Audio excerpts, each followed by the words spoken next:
Okay, let's see if this is working. Oh I think it is. man. And we are back. We are currently live on YouTube.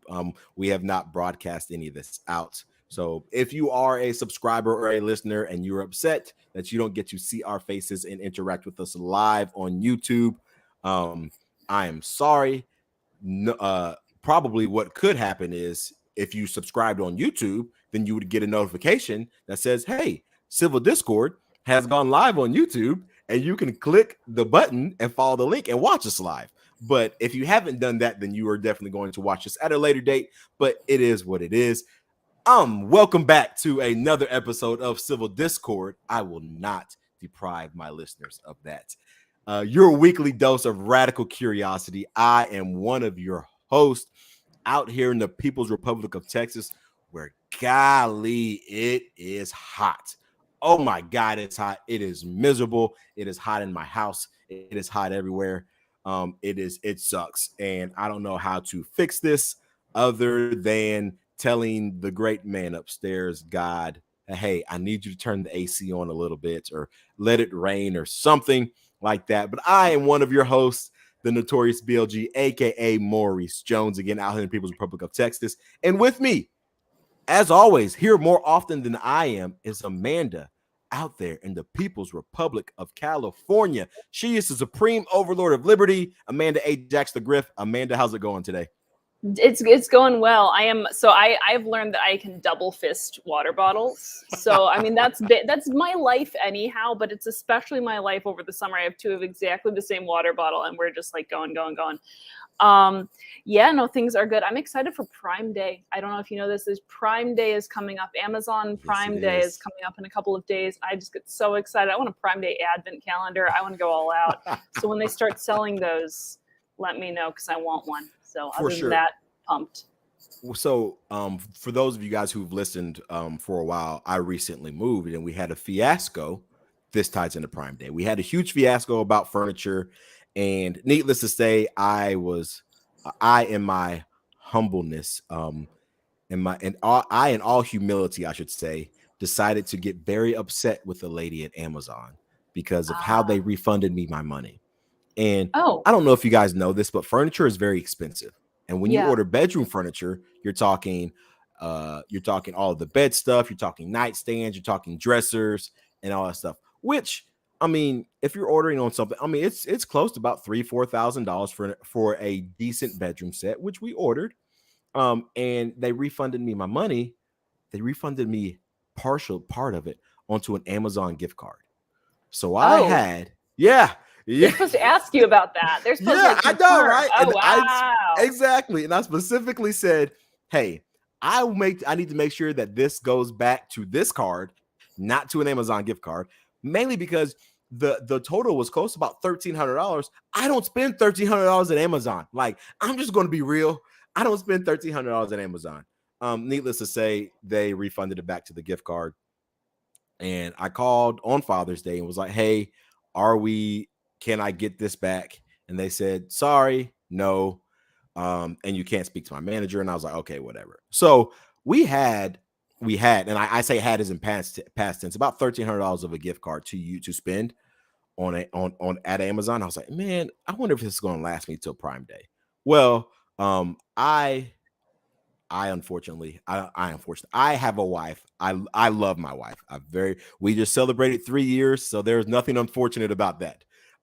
She easily spent all of that money on Amazon.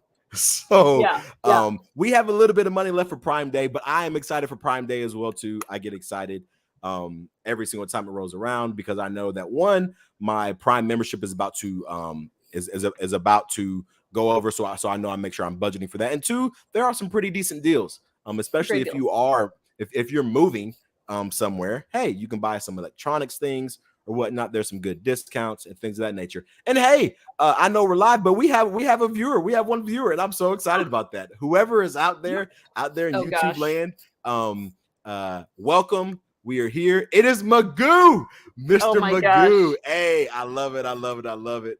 It is great. It is great. Thank you so much for viewing. We greatly appreciated that.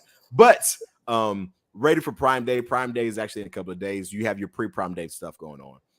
But because Prime Day is going on, people are saving their money because their buying power is continuing to go down. Amanda, out there in your great state, the People's Republic of California, tell us what's going on out there. It's a great state, wonderful state. And, we've got a problem just like the rest of the country, Maurice, with inflation here in the People's Republic of California. Now, I made a joke a couple months back, at least, about how I thought that we should fight inflation with inflation stimulus checks. That was a joke, Maurice. And the reason that it's a joke is because inflation we contribute to inflation by putting more money in the economy. And so this drives up the prices of goods because the dollar is less valuable. And a lot of times this begins with fiscal stimulus and things of that nature, especially when it's created by helicopter money, right? When it's created just kind of out of nothing. This is what contributes to inflation. So that was why it was a joke. It was funny. I'm guessing Gavin with the good hair or somebody in California was listening to you and definitely took it seriously. I think maybe he's my secret admirer and he's my secret viewer. In fact, maybe Magoo is actually Gavin with the good hair. Right. Shots fired. So someone decided that this was in fact a good idea, that California is going to fight inflation by sending people free money. I'm not making this up, and I don't understand how this happens. So I'm reading from Reason magazine, which last bastion thereof. All right. California political leaders' latest plan to combat inflation involves flooding the state with free money. Late Sunday evening, this is a couple weeks ago, Governor Gavin with the good hair Newsom, a Democrat, announced that he and the leaders of the state legislature had agreed to a budget deal that would send inflation relief checks of up to $1,050, so $1,050. Oh my gosh. To 23 million state residents. So what it is that each taxpayer earning less than 75K or joint filers earning less than 150K will receive a $350 check plus another $350 if they have children. A married couple with children would qualify for the maximum of $1,050. This is for purposes of fighting inflation.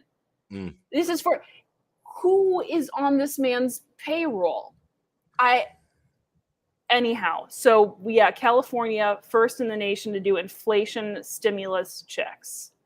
Now, I remember when you joked about this, it was a joke.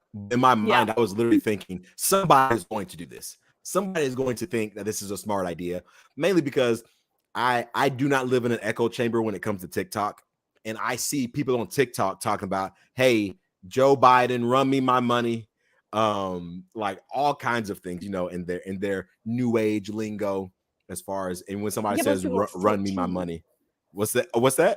Those people are 14. They shouldn't. Oh yeah. Sorry. No. These people who were saying this are 25, 26, sometimes 28. I know some of these people who are old and gray haired, their beards are thicker than mine, they've got glasses and they're great. And I'm like, you've got to be in your 50s and you think this is a good idea.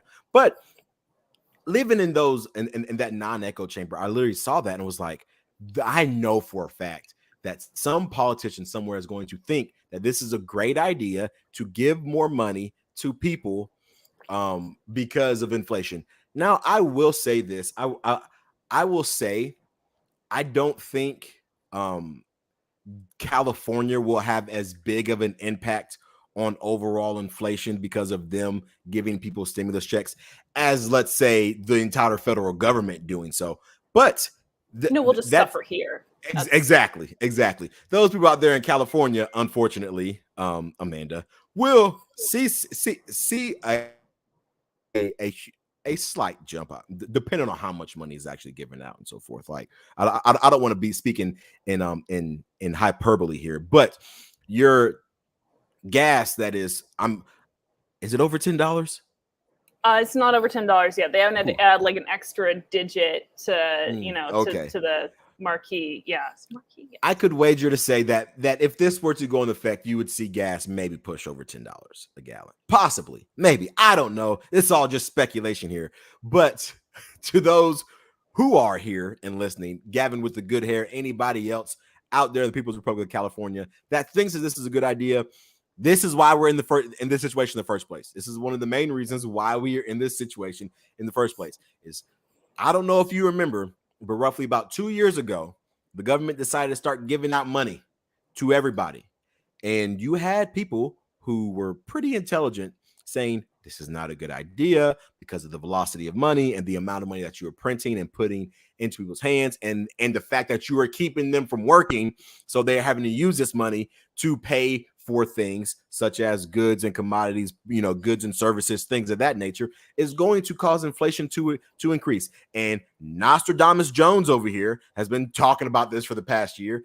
And then all of a sudden it's like well, who could have seen this coming? We didn't know. We didn't know that this helicopter money would have. I mean, you had former Fed chairs and Fed chairs literally saying that. And you're like, oh, well, I didn't know that was a bad idea. Who'd have thought that we would have been paying the price for this down the road? I don't know. Now, to for the sake of intellectual honesty and actually to make a further point, people might be wondering, where is this money coming from? Well, it's coming from something called the GAN limit. The GAN limit says that if there's a budget surplus, then California has to return it to taxpayers. So you think, so it's just paid off by taxpayers. So they already paid. So here's the problem with that. So the GAN limit came from surpluses from disproportionately high and unduly high tax returns from high income earners. So there were a bunch of wealthy people who paid too much, gave California a budget surplus. California had to pay it back, but rather than returning it to those taxpayers, this is a redistributive program that is paying it back to individuals earning less money, earning less than $75K. And meanwhile, those are the people who, and again, as the Reason article points out, those are the people who are going to be harmed most by the uptick in inflation. Right. Nobody wins. Nobody wins. The wealthy can afford inflation for the most part. And then the people who you try to help, you actually hurt. We've talked about this, and I'm not going to say ad nauseum because I don't care whether you're getting headaches and stuff about us talking about this or not. Like, it makes me nauseum every time we have to talk about it, quite frankly. It's frustrating because the people who you intend to help, you only hurt. You're making less money. Our listeners know that I'm a teacher. They are giving us a raise, which I'm like, okay, cool. That raise is nowhere close to anywhere the cost of inflation. So I'm still making less money about this time than I did last year. And that's mainly because I was also working a different job this time last year. And so I took a pay cut to become a teacher. Go figure. But it is what it is. Like you have to understand that doing the same thing that puts you in this situation is never a good idea. They always say the definition of insanity is the same over and over again, expecting different results. Now, this could be the fact that we have a bunch of economically illiterate people out there in California. And I'm not knocking Amanda, because Amanda is very literate when it comes to economics and so forth. I'm not making monetary policy, heck. But those people out there who are operating in that manner are probably economically illiterate. I'm just gonna go out on a limb here and say that they are very much short term when it comes to economics and not long term, and that they don't understand that that everything boils down to economics, because you have to figure out how to allocate scarce resources. And yes, money is scarce. Money is scarce. It should be. Freaking should be.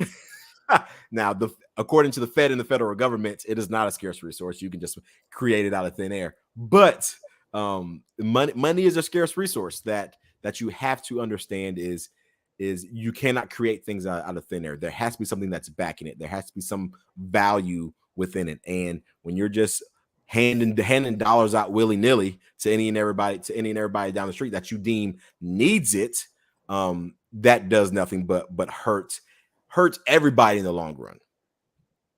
Yep. No, well said. Well said. Frustrating. But yeah. We every day we do a pre-show. And every day, every time we do a show, we do a pre-show. Excuse me. Every day is a pre-show until exactly. This recording. Going through stuff. Well, I've been living under a rock, and mainly because I've been studying to drive a bus and all of these things. I did not know that Gavin with the good hair, aka Gavin Newsom, the nephew of Nancy Pelosi, aka the governor of the People's Republic of California, is putting in a presidential bid. Thinking of it, it's thinking of like that is crazy. I was in utter shock. I wish that we were live when I was doing that, because my jaw was like, there's no way.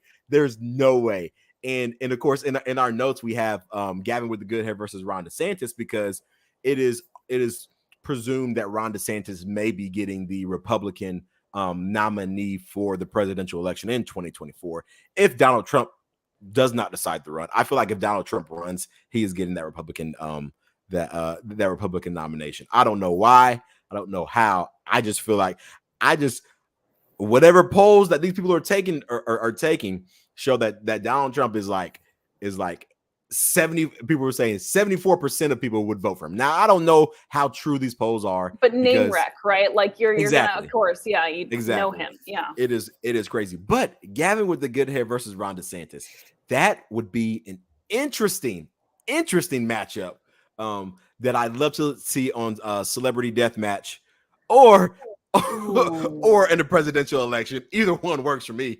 Or Squid Games. Can we Squid Game this? Anyhow, right? So the reason that I wish we'd been live is because your delayed reaction was exactly the same as mine, honestly, when I first heard this news. And there have been rumors for a long time. First of all, Gavin with the good hair's dream forever has been to be president. That has been every single thing. And you know who knew this? You know who realized this just as well as Gavin with the good hair did way back? Was Kimberly Guilfoyle, because that woman dates men who want to be president. That's her thing. And she was married to Gavin with the good hair at one point. It's a lovely, oh gosh, the debates. Anyway, so so I said, I put in the show notes, Gavin with good hair versus Ron DeSantis. Maurice goes, I don't know what this is about. And then I explained it. And Maurice says, oh, that'd be good. Like there was this delayed reaction, which was, again, exactly the same as my reaction had been. Yes. So Gavin with the good hair has bought ad space and made, aired ads in Florida, basically saying, come to, sorry, it's, as I talk about this, it gets better, saying, come to California, it's free here. Bruh. This is especially funny because Florida is the state where people left. People left California. California now has a net decline in populations. People are going to Florida because why? It's free there. Right. So Gavin with the good hair says, come back. It's free here in California. Our universities still have mask mandates, okay? I don't really know what's free about California, in fact, because as someone who's more socially liberal, it also is not a free environment in that sense either. It's not a free, there's not diversity. There's just not the vibes. The vibes are not there. And I guess the vibes left and went to Florida. But so he says, come to California. It's free here. And I'm thinking, you know what? This is such a great moment for everyone, because for ages I have felt like we in California, we in the People's Republic of California, are just hoarding this absolute gem that is Gavin with the good hair. He should be shared with the entire nation. He is a megalomaniac. I cannot say that. I can never say that word. He's a megalomaniac who speaks just bureaucratic drivel. And I would just love to see the entire country realize, oh my gosh, this is what you've been dealing. How did Kimberly Guilfoyle? Like, so I want that so badly for everyone to witness the glory that is Gavin with the good hair's bumbling bureaucratic jargon nonsense. Right. It would be a blessing. Right. It is. I know Gavin with the good hair he's a bumbling fool. Not as bad as Joe Biden, but which I will discuss here in a second. Mainly because a bunch of people that I follow on YouTube, they do a lot of because California always does a lot of like crazy gun laws here and there, and so he's always pushing them, and they're always talking about ghost guns and this and that and this and that nature. So I'm always hearing him speaking. The reason why I had that delayed response is because this just shows you how poor of a job the Biden administration is doing. Like, you don't have a governor of one of the biggest blue states in the union, say, I'm thinking about making a presidential bid for 2024 when the person who sits in the Oval Office is a Democrat. Like, that's not something that typically happens.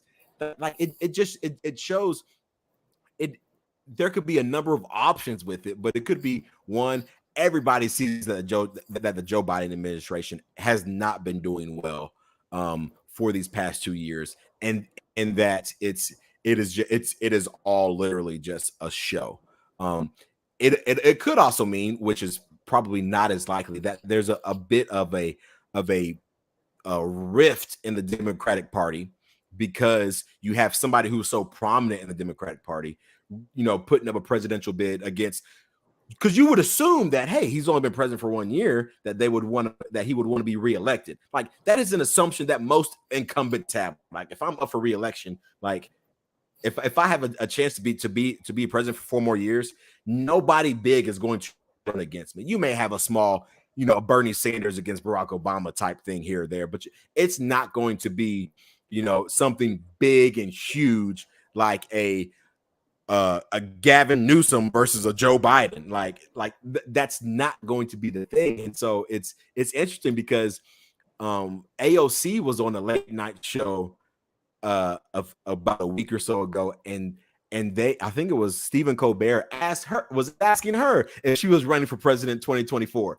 And you're just like, these are questions that should not be being asked to other Democrats. Like, your president, you're supposed to have the backing of your president and their administration. You're supposed, like, and her response was not like, no, I'm not going to do it. I feel like the Biden administration is doing a good job and things of that nature. That was not her response at all. It was, oh, there are things that, had to happen in order for me to think about that. And like, it wasn't just this, no, I'm not running. It was like maybe, I don't know, like, we'll see, because I'm about to be 35, and so then I can run and everything like that. Like, it's all of that is just super interesting for me to see, and especially coming from somebody who I've made it very apparent. My last vote for anybody was in 2020. Like, that was the last time that I am casting a vote, especially on the federal level. You may be able to convince me to vote for my mayor and things of that nature or whatnot, because because there's almost a direct impact there. Like, you can convince me of that, but especially on the federal level, like, just sitting back and watching that it's very interesting, to say the least. Like, it really is. It really is. They got to bump up that age limit, man. Like they got to like. No, I'm sorry. The 35-year-olds today, I can't. No, I mean, they can't. No.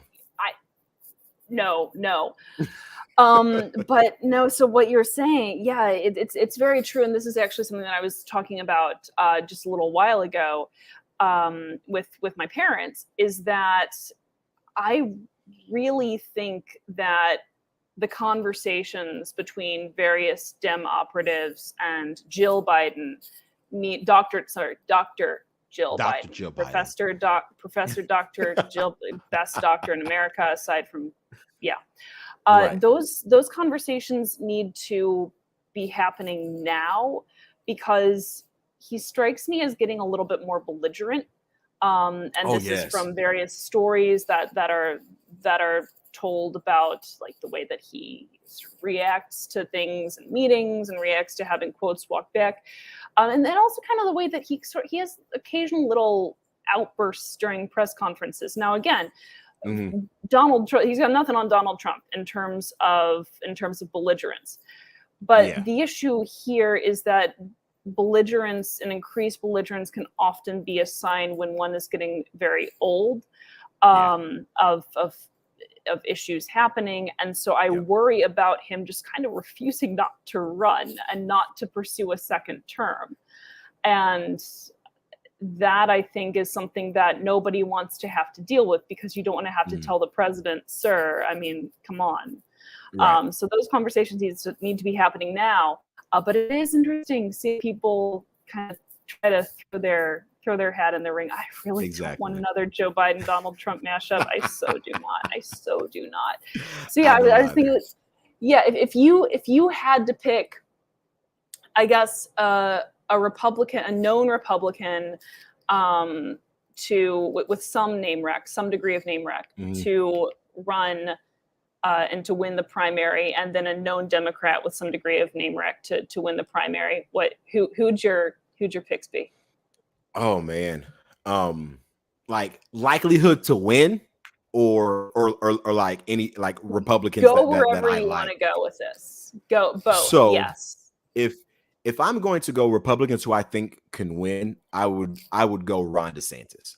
I just would. I think how he handled himself with the COVID lockdowns and how he was pretty much sending a big middle finger to everybody else and saying, hey, we are opening up. Like, we are not going to, if you want, you were going to handle your business the way that you want to, in those things. So I feel like that is great for me. And that's because of name recognition and things of that nature.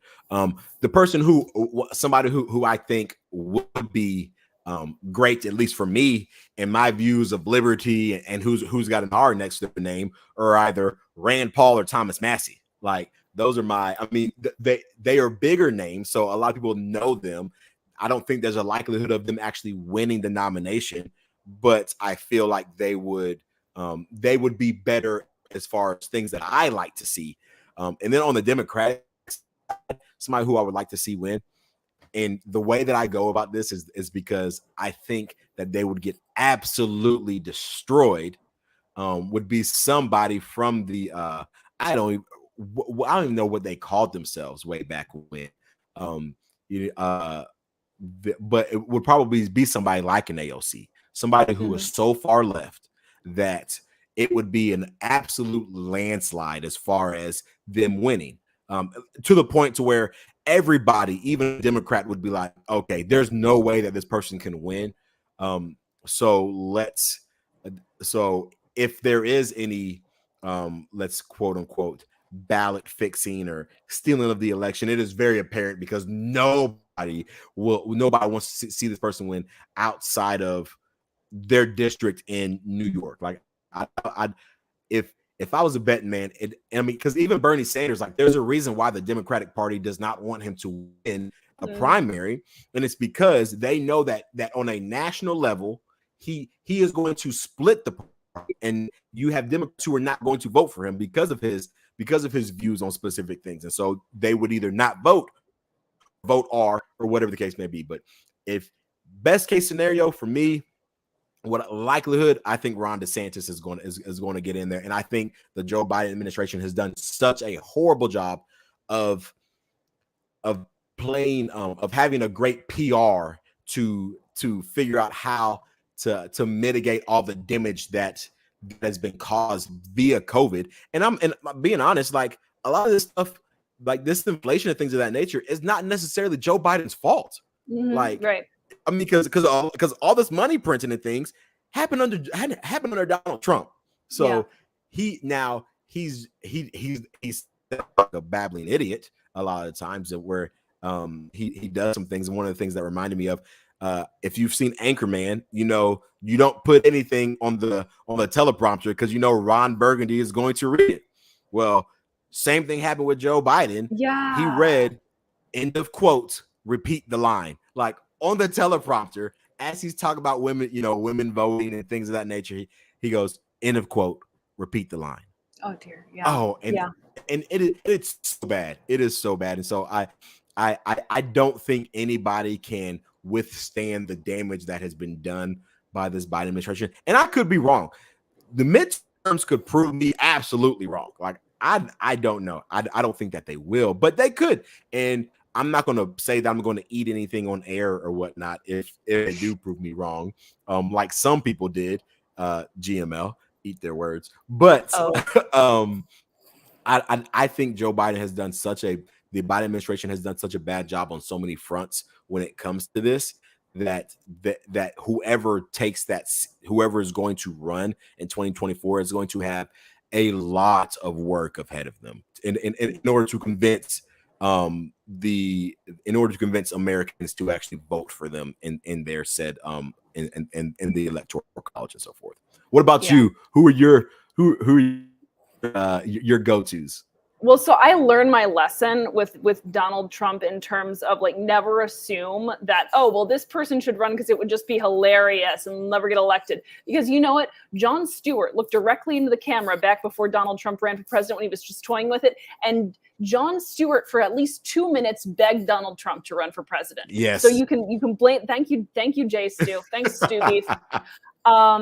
But he did find the receipts, and so I know never to want a sabotage candidate, right? Because it could happen. So I also want to have people from either of the major parties with whom I could live with having them in the White House and live with having them making policies on many fronts right now. Yeah. I have a problematic political relationship with Ben Sasse, I think we've discussed, because I don't agree with him on everything, but he just is kind of like, I would vote for him for wholesome dad, and I feel like his foreign policy chops are also there. He genuinely wants to do good things. I like to see, and also everyone thinks whenever Ben Sasse talks, everyone's like, he's so reasonable. He sounds right. And so I think he's less vitriolic than a lot of Republicans. He calls out other Republicans and has a good shot of bringing the people together. As for the Democrat, I'd want a Democrat that I could live with having them in the White House. Breaking my own rule a little bit because he doesn't have a ton of name rec, but there was a Democrat who who ran in the recall election against Gavin with the good hair. His name's Kevin Paffratt, and he is an entrepreneur. He is a Democrat. He does identify as a Democrat, but he is a pro-business Democrat. He's a pro-market Democrat. And I could tolerate having him in the White House as well. So like the Paffratt-Sasse mashup, I'd be there for it.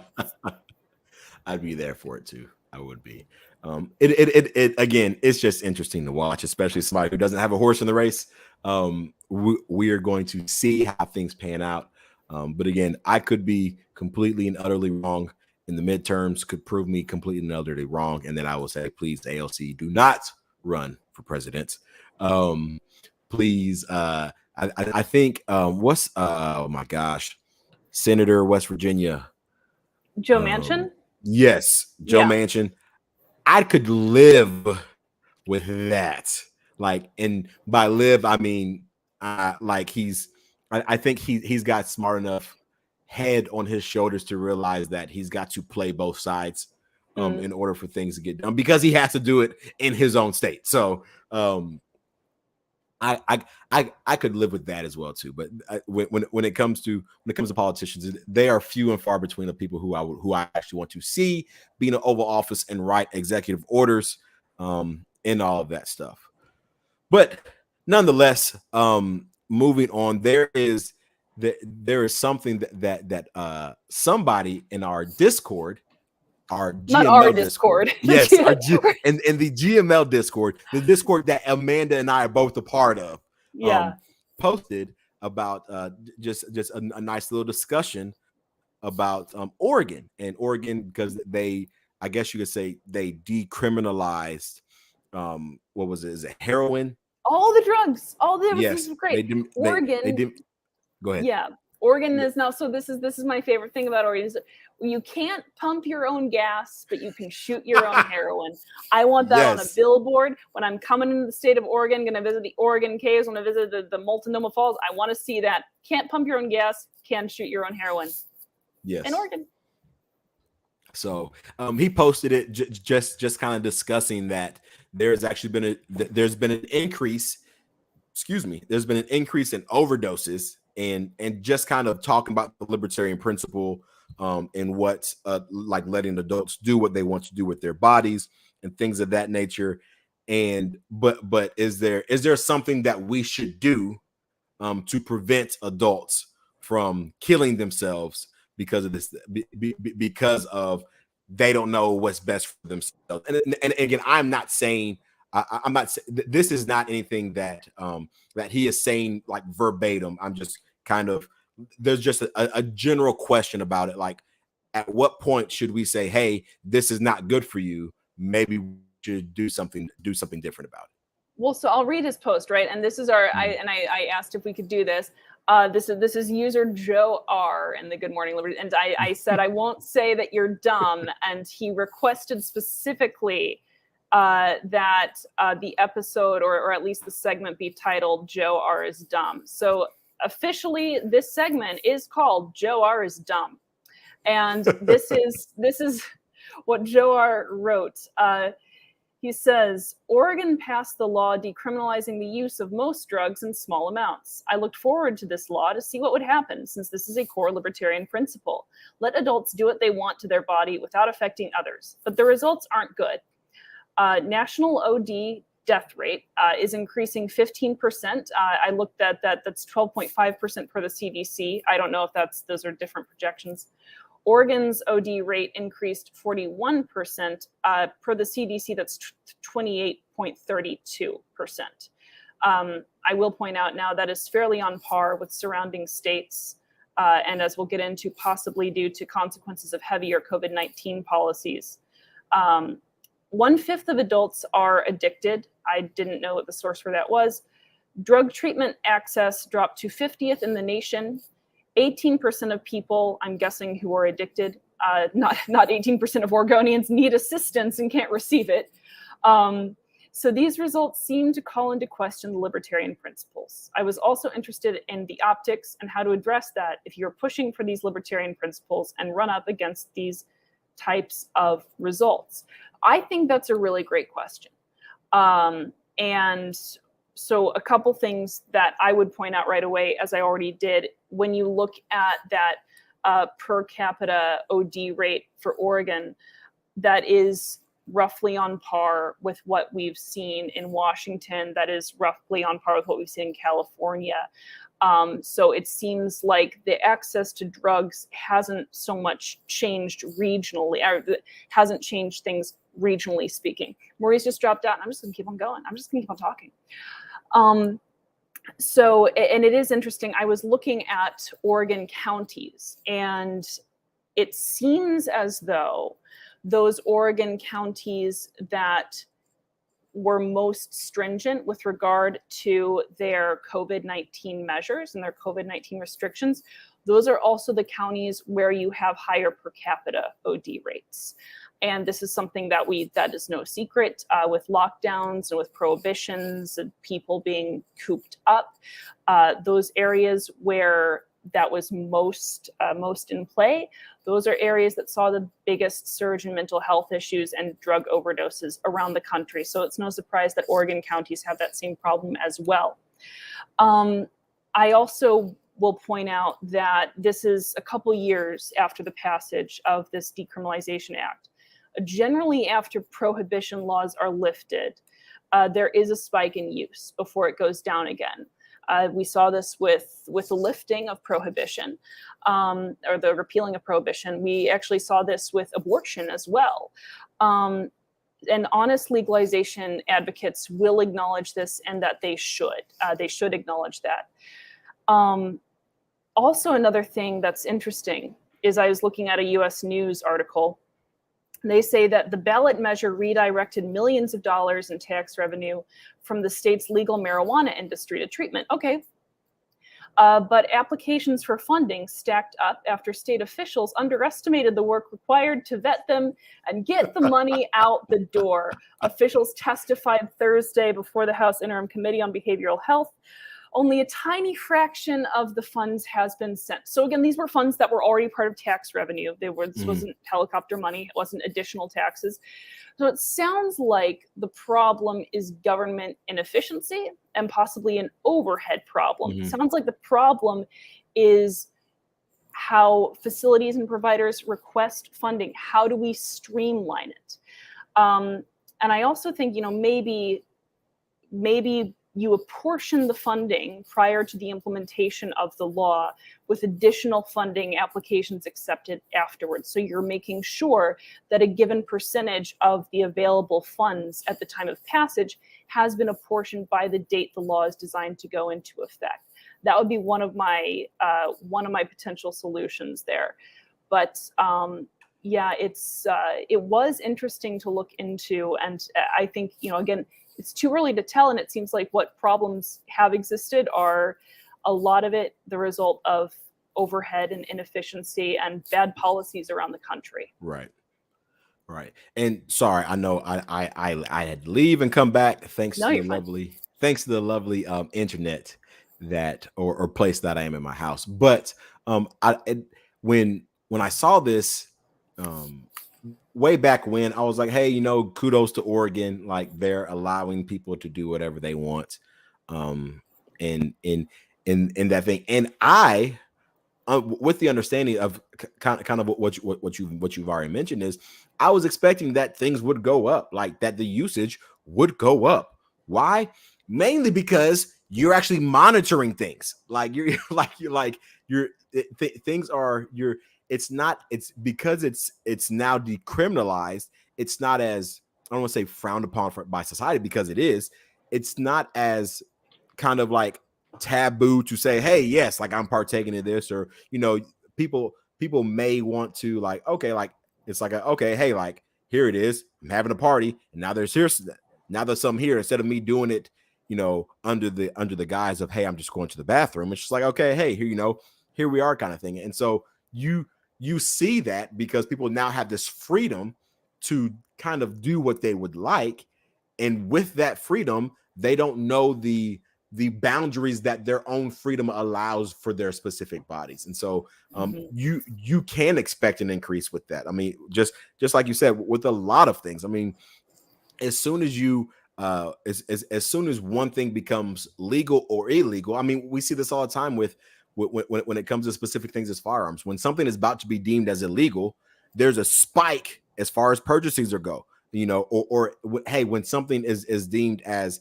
something was struck down, you see a huge spike in this, because people are now like, okay, let me hurry and partake in this.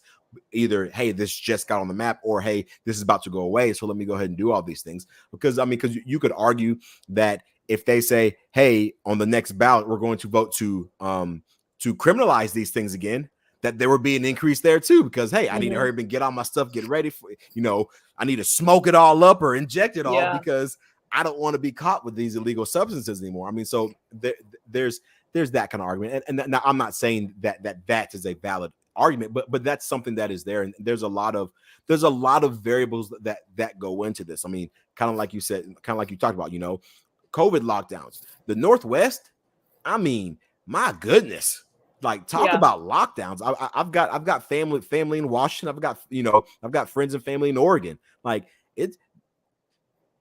I was shocked at how long those states stayed in the lockdown mindset. Because you still have people today who are still in this mindset of like, oh, hey, I got to make sure I'm socially distanced, going away, this, that, the third. And this is in Texas, and I'm in conservative area Texas. So I can only imagine what it's like up in Portland, what it's like up in, those lovely, beautiful cities out there on the West Coast or whatnot. So it's when you have all these other variables that kind of play into effect, it's kind of hard to say that this is the reason why we have a spike in these deaths. I mean, and it's I mean, almost to say like you can't really, especially when it comes to stats, once one variable skews your entire data for a lot. So you have to make sure that you were comparing. Now, if there was no COVID, if there was no anything else, and we're talking pre 5 years to current 5 years, and we're 5 years in, and we're saying, okay, like, hey, let's take a look at it, then that's fine. But we talk about this all the time as far as economics are concerned, because there was because when we talk about printing money, when we talk about all these things, you can't look at things in such a short term that you're blinded by results in such a short term. Yeah.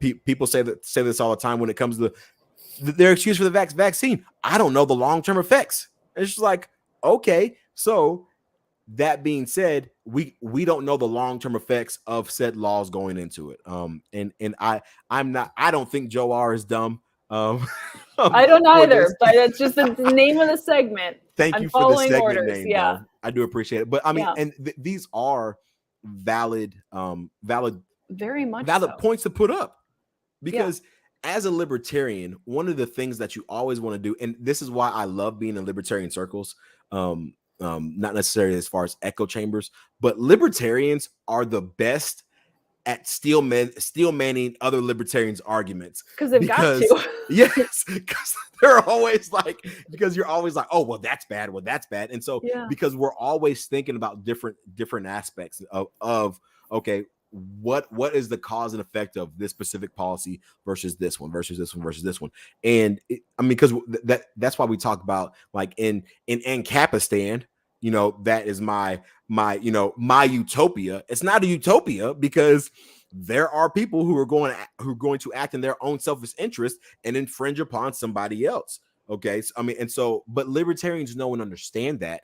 And so here's just another example of, okay, hey, if we're going to do this, there are a lot of other factors that are kind of making this progress go down. I mean, and even as far as the access, is concerned, like my question to that would be, are we saying that the access has gone down, meaning our rehab centers and stuff have shut down as a result of this, because now people aren't being forced to go to rehab?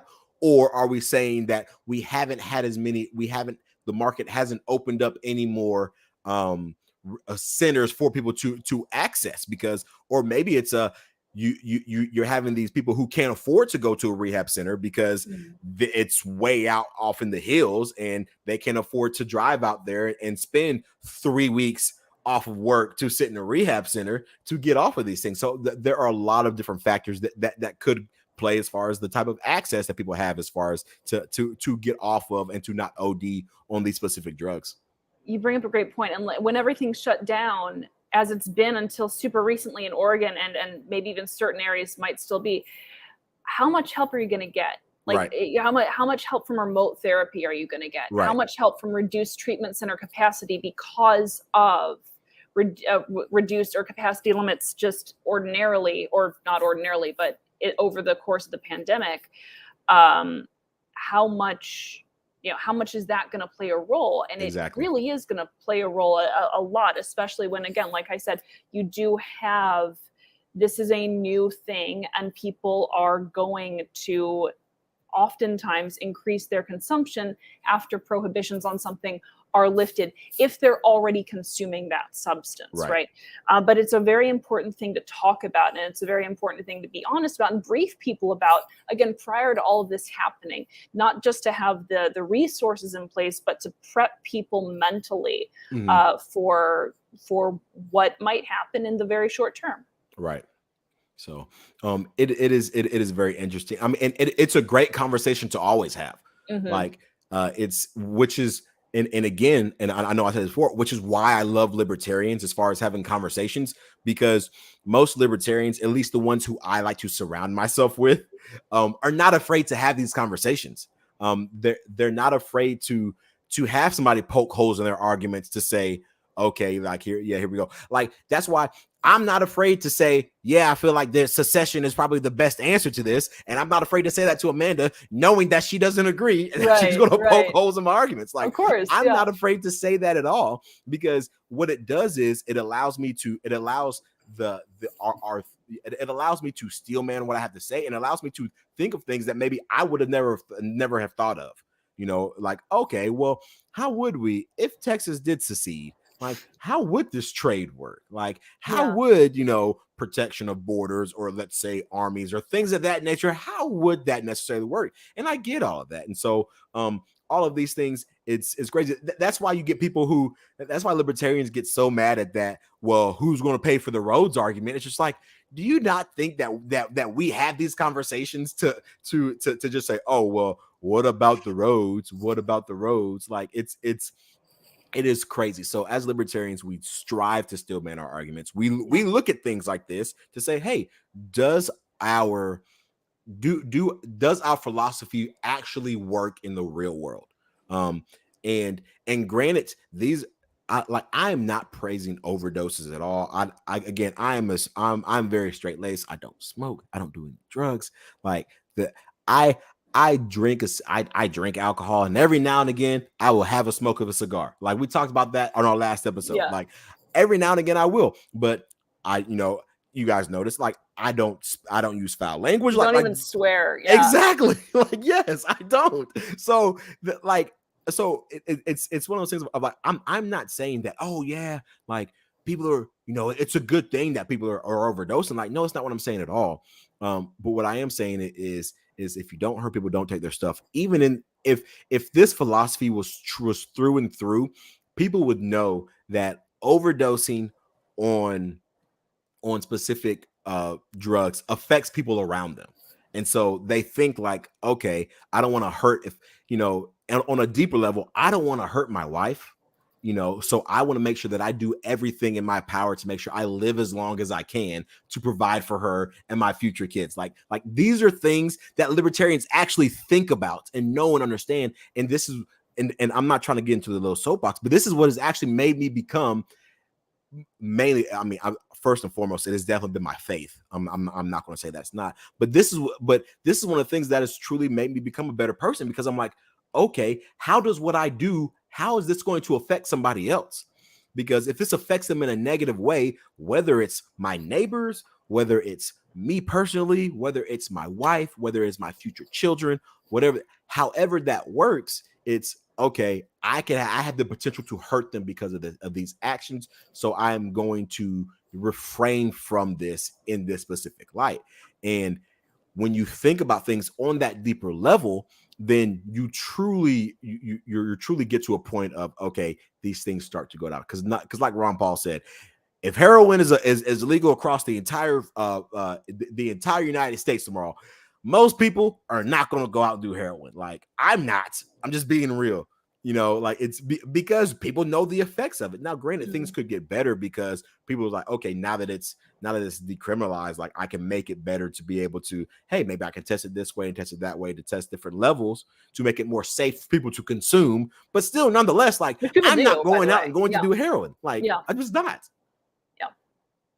No, all very true. And so, I did appreciate this, and I thought it would be an interesting one to cover. So, thanks, Joe. Thanks, Joe. Thank you, Joe. Thank you, Joe. Thanks, Joe. Yes. Thanks, Joe, for the segment Joe is Dumb, where we read a segment where Joe is not dumb. Yes. Okay, we appreciated it. But again, that about wraps it up for us. Thank you guys so much for listening. Thank you to our viewers who are here live with us. It's actually pretty awesome just to see like the number of people who are watching. That's cool. Even if it's just 1, 2, 3, 5, I do not care. It is pretty awesome. So thank you. I cannot thank you enough. Sorry about my internet issues. If you saw me leave and come back into the studio, it's because lovely AT&T Uverse is the best internet out there in the world. But I assure you, it's far better than what I came from. So please leave us a rating and review on Apple Podcasts, Spotify, wherever you catch all of your things. Share this live or share the video with a family member, a friend, somebody who lives in Oregon who who may be in a situation where, hey, maybe they need to hear the last part of what Maurice was talking about. Or somebody who lives out in California that wants to vote for Gavin with the good hair and thinks that increasing the money supply or giving money back to people is a good combat to inflation. Do that. Leave us a 5-star rating review. Share the show with a family member or friend. Follow us on all forms of social media. You can follow us on Twitter at Civil Discord Pod. Again, anything crazy is because of me. Anything that is smart, intelligent, and coherent is definitely from Amanda. You can follow Amanda on Twitter as well at Ajax the Griff. Follow us on Instagram at Civil Discord Podcast, and then follow me personally at Call Me Maurice, like the Space Cowboy. We appreciate that. Until then, y'all be easy and stay fierce.